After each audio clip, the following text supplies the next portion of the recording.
ଆଚ୍ଛା, କାହାର ଭାଗ୍ୟ କ'ଣ ଆଗରୁ ଲେଖା ହେଇସାରିଛି ନା ଆମେମାନେ ନିଜେ ହିଁ ତାକୁ ତିଆରି କରୁ?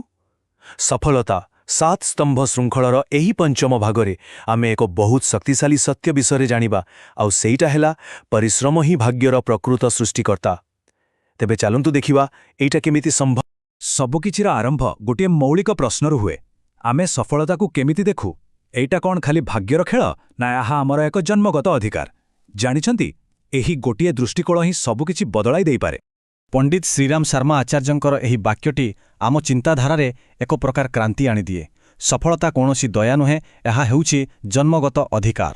ଏହାର ଅର୍ଥ କ'ଣ ଜାଣନ୍ତି? ଏହାର ଅର୍ଥ ହେଲା ସଫଳତା ପାଇଁ ଆମକୁ ଅପେକ୍ଷା କରିବାର ନାହିଁ, ବରଂ ତାକୁ ନିଜର ବୋଲି ଦାବି କରିବାର ଅଛି। ଏହା ହେଉଛି ଭିକାରୀର ଅଧିକାରୀ ହେବାର ମାନସିକତା। ତେବେ ଯଦି ସଫଳତା ଆମର ଅଧିକାର, ତାହେଲେ ଏହାକୁ ହାସଲ କରିବାର ଅସ୍ତ୍ର କ'ଣ? ତାହା ହିଁ ହେଉଛି ପୁରୁଷାର୍ଥ, ମାନେ ଉଦ୍ଦେଶ୍ୟପୂର୍ଣ୍ଣ, ନିରନ୍ତର ଏବଂ ଶକ୍ତିଶାଳୀ ପ୍ରୟାସ। ଆସନ୍ତୁ, ଯୋଗ୍ୟତା ଶବ୍ଦକୁ ଗୋଟିଏ ନୂଆ ଦୃଷ୍ଟିକୋଣରୁ ଦେଖିବା।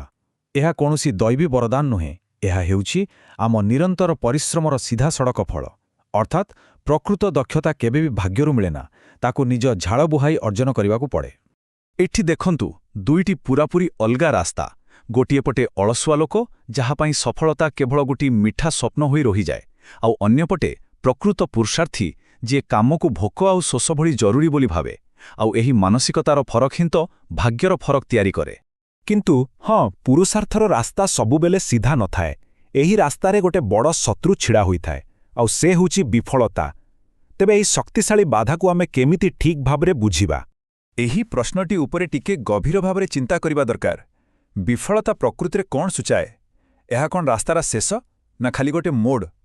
କାରଣ ଆମେ ସାଧାରଣତଃ ଏହାକୁ ଭୁଲ ବୁଝିଥାଉ, ଆଉ ସେଇଟା ହିଁ ଆମକୁ ଆଗକୁ ବଢ଼େବାକୁ ଦିଏନି। ଆଉ ଏହାର ଉତ୍ତରଟି ଆଶ୍ଚର୍ଯ୍ୟଜନକ ଭାବେ ବହୁତ ସରଳ। ବିଫଳତା ମାନେ ହାରିଯିବା ନୁହେଁ। ଏହା କେବଳ ଏତିକି ଇସାରା ଦିଏ ଯେ ଆମ ଚେଷ୍ଟାରେ କିଛିଟା କମି ରହିଗଲା, ଆମେ ପୁରା ମନ ଦେଇ କାମଟା କରିନୁ। ତେଣୁ ବିଫଳତା କୌଣସି ଶେଷ ଫଳାଫଳ ନୁହେଁ, ବରଂ ଆମ ପ୍ରୟାସ ଉପରେ ଏକ ମୂଲ୍ୟବାନ ଫିଡବ୍ୟାକ୍। ଇତିହାସ ବି ଏହାର ସାକ୍ଷୀ ଅଛି। ଆବ୍ରାହମ ଲିଙ୍କନଙ୍କ ଭଳି ମହାନ ବ୍ୟକ୍ତିମାନେ ଶହ ଶହ ଥର ବିଫଳ ହେବା ପରେ ଯାଇ ସଫଳତାର ଶିଖର ଛୁଇଁଥିଲେ।